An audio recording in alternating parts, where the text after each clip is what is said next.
एक देवी खड़ी हो गई, उसको पैर कर दिए, खड़ी हो गई और जो छलांग मारी तो इस तरह के विद्वान एकदम से कांपने लगे कि महाराज ऐसा उसी ने बताइए भी दोनों पर चढ़ बैठेगी। ये यहाँ उतारे जाते हैं, ये वेदों के मंत्रों को मोया देकर के उतारा जाता है। हमने तो अभी कोई मंत्र पढ़ा नहीं, ये तो विद्वान पढ़ रहे हैं, हमने तो कोई मंत्र नहीं पढ़ा, ये विद्वान पढ़ रहे हैं, इन्हीं के मंत्रों के पढ़ने से उतर रहे, और हम पढ़ेंगे तब तो कुछ और बात हो जाएगी। हमने तो कुछ पढ़ा नहीं है, हम तो इनको मान्यता देना चाहते हैं विद्वानों को। आपको देश में जप मिले, आपकी कीर्ति हो, आपका सम्मान हो, आप त्यागी बने, आप निर्लोभी बने, आप ब्रह्मदर्शी बने, ब्रह्मदेवता बने आप, और देश के अंदर ये विद्या बांटे। हमारी तो कामना ऐसी है कि विद्वानों का, सज्जनों का बड़ा आदर। तो ये कामना कोई ऐसी तय नहीं है कि ऐसे हवा हो जाएगी, ये कोई ऐसी कामना और प्रार्थना तो नहीं कि हवा उड़ा दी जाएगी, ये तो बच्चा काम करेगी, ये तो उसकी इच्छा है, बाबा जी की कोई इच्छा नहीं, ये तो सब उसकी इच्छा है। हम तो आपके सामने देखो, बड़ी सीधी सादी बात, हम उस जमाने के आदमी हैं जब गांधी महात्मा का यहां कोई भी सत्याग्रह नहीं था। सीधी बात को सुन लीजिए, एक भी स्पीच हिंदुस्तान में नहीं हुई थी, तब भी हम थे। और जब गांधी महात्मा ने यहां अपना सत्याग्रह किया तब भी मैं यहां था, और 30 साल के सत्याग्रह में भी मैं हिंदुस्तान में था। और जब गांधी महात्मा हिंदुस्तान जब आजाद हो गया, चले गए, और 30 साल के शासन काल में भी मैं मौजूद, और वो भी शासन चला गया, मैं अभी मौजूद। बड़े ध्यान से और देखिए मैं कितना काम करता हूं। सुबह 4 बजे से उठता हूं, आपके बीच में रहता हूं, लेकिन आपको तो यही मालूम होगा कि बाबा जी किसी से मिलते ही नहीं, आपको तो यही होगा। लेकिन मेरे साथ रहें तो आपको एक ही दिन में बिस्तर पकड़ ले, एक ही दिन में बिस्तर पकड़ ले, दूसरे दिन की जरूरत नहीं है आपको। और कितना काम करता हूं ये तो आपको जानना चाहिए, मालूम तो आपको अभी है नहीं है, लेकिन आप उतना काम नहीं कर सकते। इतना बुढ़े होने पर भी आप काम जमा नहीं कर सकते, लेकिन फिर भी प्रभु की दया है, बच्चों में कितना उत्साह और कितनी जोश भक्ति, कितनी विवेक भक्ति, कितनी विवेक शक्ति, और कितनी उनके अंदर चरित्र शक्ति आ रही है। हमको भी भारत के बच्चों को देख करके भविष्य का अनुभव, एक प्रसन्नता होती है कि ये जमाना तो जो आएगा वो तो बच्चे देखेंगे। हम लोगों को क्या है, आज चले गए, बूढ़े हो गए, कल चले गए, क्या जमाना तो आपको देख तैयार हो जाएगा, जमाने का आनंद आप लोगे, तैयार हो जाएगा, खुशहालियां आप मनाओगे, तैयार हो जाएगा, आनंद आपको मिलेगा, और तैयार हो जाएगा तो आप अपनी औलाद और अपने बच्चे से सर्व सुखी संपन्न रहोगे, और हो जाएगा धर्म की स्थापना हो गई तो आप अपनी आत्मा का कल्याण भी कर लोगे। हम लोगों के क्रिया क्या है, बोरी बिस्तर बात कर, एक कत्थन लटकाए हुए, पता नहीं किस दिन चले जाओ, हुक्म आ जाए कि चलो समय पूरा हो गया, चल में क्या ठिकाना। इसलिए बजनी चलो ऊपर, दोनों आंखों के ऊपर चलो, उधर देखो जरा सा, ऊपर आंख खोलो, खुले हुए मैदान, ये लाइट क्या है, ये रोशनी क्या है, इसी को बता दें।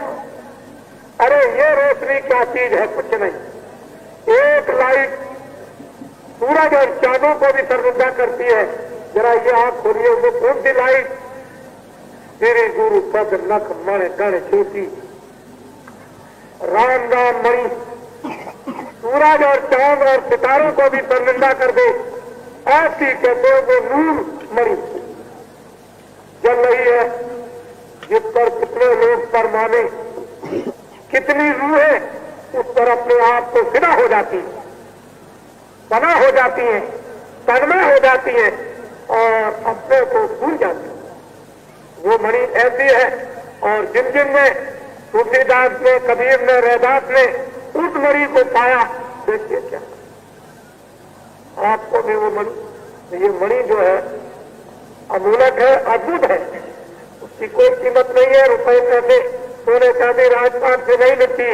वो तो जब उसकी वर्षा होगी समस्त रूप से जीवों के ऊपर में, तभी वो मणि मिले। ऐसी मणि सबके पास रखी हुई है। आंखों के ऊपर जरा अपनी अंदरूनी आंख से ऊपर की तरफ देखो, उस आसमान की तरफ। कितने बड़े आसमान, बड़े बड़े बुलंद आसमान है। ये तो अंधेरे का आसमान है, इसमें क्या रखा हुआ, उन आसमानों को देखो। नीचे ऊपर में हूर और परियों का जलवा नीचे से ऊपर तक हो रहा है। उसको जब देखोगे देवी और देवताओं को, तब क्या खुशी होगी, जो कहा मैं पहुंच गया हूं। और फिर उनसे मिलो, कितना प्यार मोहब्बत।